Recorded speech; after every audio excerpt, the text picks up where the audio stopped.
Hello and welcome back to the Cars Ireland YouTube channel. As you can probably see, we have the Audi A6 on test, so we're going to have a quick look around, quick drive, see what the crack is.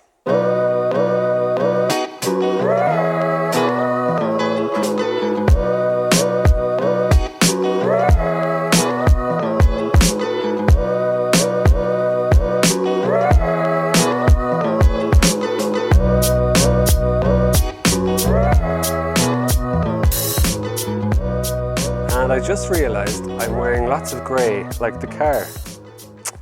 Now you can open the boot from the key, 2 taps. I always like it, don't know why. You get 530 litres of space. Unfortunately, you can't close it with the key, 2 taps. And it sort of gives out to you. I'm being very picky, but that's niggly because you can open it. Why can't you close it? Come on. I'll do it myself. Right, so back seat of the A6. This is excellent. I've not sat in something this spacious in a long time. Tons of knee room, tons of headroom. I'm 6 foot. I'm sitting behind myself at 6 foot and I'm incredibly comfortable. If you had a driver of 6'4", I still think there'd be plenty of space for me here behind. So if you're a taller person, great choice. Everything else back here is magnificent also. I don't know if I'd fancy sitting in the middle just thanks to this big hump here in the middle, but you do get a 12-volt charger, a little spot for your phone, a decent armrest with no cup holders, some flat-ish storage here, and if you pull on this you get your ski hatch for storing longer items.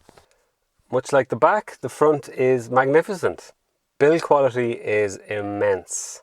Look, you wouldn't shake anything loose here. Steering wheel solid, all solid here. Really, really well built. Maybe that's not surprising in an Audi, but yeah, I really do like it. Also, comfort, magnificent. The seats are sort of half suede, half leather. This is the S-Line model, so they have kind of a sportier feel and a sportier design as well. This is what I found myself doing. You sort of lean back, you have your elbow on the armrest, hand on the thick, well-built gear lever, other elbow on the other armrest, and just steer like that. Relaxed, happy out, comfortable, especially on the motorway. Magnificent. There's handy little extras as well. You sort of slot the key in its own little hole here beside 2 cup holders, hidden under this nicely brushed aluminium maybe? Yeah, but it's nice brushed aluminium rather than that typical piano black, which obviously gets fingerprints. Now, speaking of fingerprints, the screens in front of me here get destroyed in fingerprints. I mean destroyed. And if you have a bit of OCD, which I would happen to have at times, that screen will break your heart. Greasy fingers all over it. So I have my handy microfiber to clean it every time I get annoyed. The only thing this one doesn't have is a reversing camera, which I was surprised by because it's quite a big car and you would like the extra comfort of the camera, even though it has sensors and they do work really well. You can spec up a camera for I think around €500. Now, practicality certainly could be improved. It is not the best. There is small door bins. There were the 2 cup holders I showed you earlier, but the space in the armrest is tiny. Really only room for like your phone and maybe something else small. Also, there's this strange little cubby hole to hide your phone just under my right knee here. It's actually quite a deep cubby hole. You can pop your phone in there and hide it away. Now, I did pop my phone in there at one stage and I completely forgot where it was. Was looking all around, racing around the house. So just keep that in mind if you do put it in that little safety cubby. Now, when you do first climb into the car, there is a very satisfying thunk from the door, just to prove how solidly and well built it is.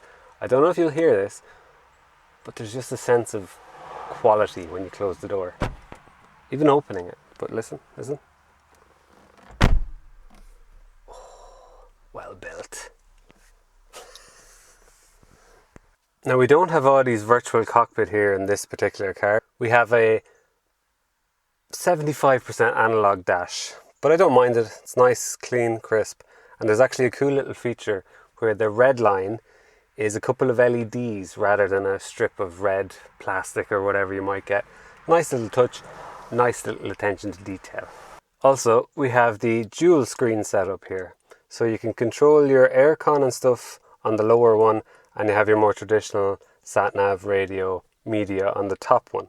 A cool feature is where you can just type in the full name of your sat-nav destination. So Dublin, Cork, you type in the full word, the car recognises it and hopefully takes you there. Excel spreadsheets, business manager, business. I want that report on my desk by Monday. That's what this car is, isn't it? Yeah. Right, so behind the wheel, well, the first thing I did notice, and now this may be because I've been driving crossovers for 4 or 5 months, but it sits very low and you really drop into it, so anyone with bad hips will be giving out to you a bit. Now, pricing for an SE A6 starts at about €53,000 and an S-Line at 56. We're in the S-Line today, and I must say it is a bit more visually pleasing. It's got that more aggressive stance, and I think it probably is worth the extra few pound. In terms of engines, we're driving the 2-litre 40 TDI diesel. Now that is definitely the most popular choice in the lineup, and I can see why. You get 204 brake horsepower, 0 to 100 in 8.1 seconds, and 400 Newton meters of torque. There are a couple of other engines to choose from, a 3-litre diesel and a 2-litre petrol.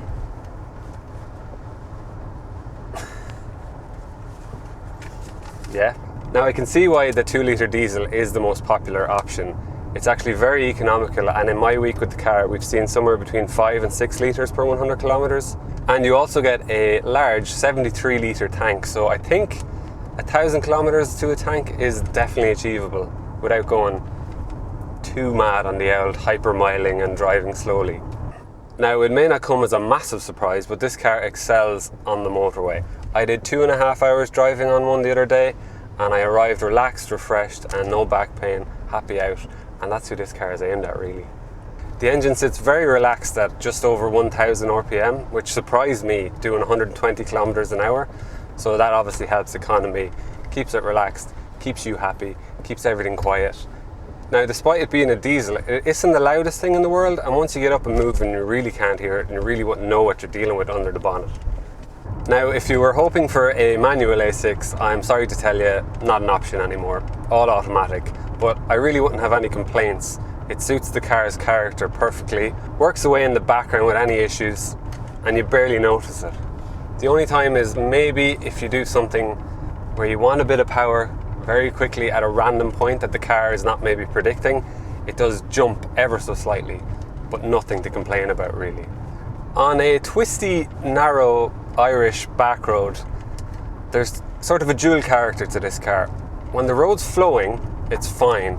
It hides its weight really well and is actually surprisingly fun. The only time it becomes unstuck is when the corners are very tight and very narrow. You really do feel the weight in the corners, and having to brake into them is just a bit more work than you would have expected in your A6. Now you have some flappy paddles on your steering wheel, which you'll probably flick around with the odd time, but realistically that gearbox is pretty good and you just leave it do its thing. Much better than you, much quicker. There is also some mild hybrid technology going on here that helps the car out. You won't notice it, but it works away in the background to improve economy ever so slightly. One of the stranger features when trying to improve fuel economy is the coast function. So you're driving along at, 80 kilometers an hour, you lift off the accelerator and the revs drop to zero and the engine actually cuts out and it's just coasting along, all in the help to save the environment and save fuel. Now we are sitting on 20-inch alloys here, so that does compromise comfort ever so slightly. As I was saying, it's fine on a smooth road, but on a crappy, dodgy Irish back road, it does crash through the cabin ever so slightly. Now I did have a moment this week where we were in a small Irish holiday village called Killaloo with narrow streets and lots of cars. So it was a tight squeeze down those narrow streets, so you had to kind of go, yeah, just got through. It was tight and those big alloys had to climb some curbs. I'm very sorry, Audi, but they survived, they're fine. So that's it for a quick tour of the A6. I hope you liked it. I certainly did. It's a nice car. Maybe not easy to get overly excited about, but very little to give out about at the same time. It's got a slick kind of business suit vibe off it and maybe a hint of, I love Excel, but it's a solid choice. If you would like to search for an A6 on Cars Ireland, please do click on the link above and like, subscribe, and hopefully we'll see you again next week. Thank you.